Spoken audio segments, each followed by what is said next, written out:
अच्छा, सुप्रभात दोस्तों। ये फॉर्मेट मेरे लिए थोड़ा सा डिफरेंट है, तो मैं ऐसी वीडियोस अभी तक मैं बनाया नहीं हूँ। लेकिन मुझे एक्चुअली एक चीज़ बात करनी है, क्योंकि कुछ कमेंट्स आए थे भाइयों के कि उनको एक्सपल्स 200 के जो माइलेज है ना, माइलेज को लेकर मैसिव इशू हुई है।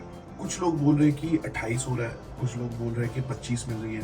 सो मतलब इट्स बिलो 30। मुझे इसके बारे में थोड़ी सी बात करनी है आज। सो बेसिकली जो एक्सप्रेस 200 4V बाइक है, वो बेसिकली है एक 200 सीसी बाइक। मेरे पास इसके पहले थी अपाचे RTR 160। वो बाइक जब नया था ना, तब मुझे 42 का एवरेज मिलता था।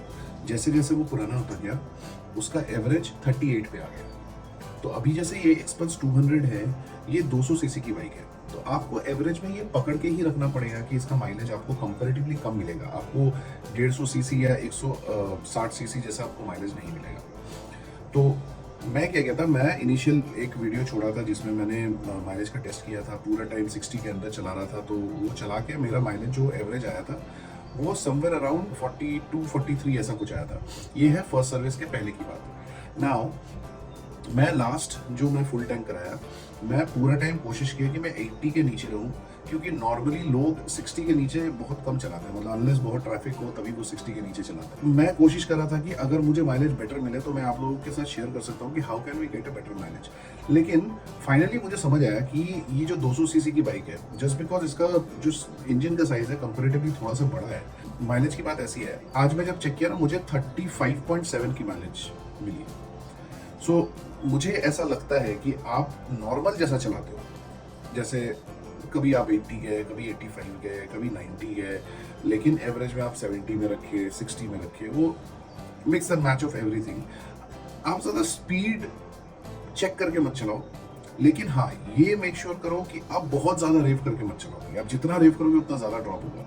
आप अगर थोड़ा इजीली चलाते हो, थोड़ा कैजुअली चलाते हो, इवन थोड़ा सा अगर स्पीड भी चलाते हो, उसमें दिक्कत कोई नहीं है, as long as you are not unnecessarily revving your bike. मुझे ऐसा लगता है कि जिन लोगों को भी माइलेज मिल रही है ना, 28, 27 या 25 मिल रही है, या तो आप बहुत पहाड़ों में चला रहे हो, या तो एक्सेसिव ऑफ रोडिंग में चला रहे हो। क्योंकि रेगुलर बाइक राइडिंग में जैसे रास्ते खराब है तो आपको थोड़ा सा देख समझ के चलाना पड़ेगा, एज सिंपल एज दैट। लेकिन मैं जैसे ऑफ रोडिंग बिल्कुल नहीं करता हूँ। मेरा रेगुलर का कम्यूट है जो मैं उसी में चलाता हूँ। अगर मैं सिर्फ सिटी की भी बात करूँ तो सिर्फ सिटी में चलाने से भी मुझे 35 तो आराम से मिल जाती है। आपको मेक श्योर करना है कि आप 100 के ऊपर बहुत ज्यादा मत टानो। अब जैसे 100 के ऊपर टानोगे आप, उसी में मतलब 100, 105, 150 उसमें अगर आप रेव करके चलाओगे तो आपकी माइलेज ड्रॉप होनी ही है। मतलब इसमें कोई सेकंड थॉट नहीं है। थोड़ा सा सोच समझ के चलाओ और राइड सेफ, हेलमेट हमेशा पहनिए। और आपको अगर सिमिलर कंटेंट पसंद आती है तो लाइक, शेयर और सब्सक्राइब करें। Stay tuned for next video.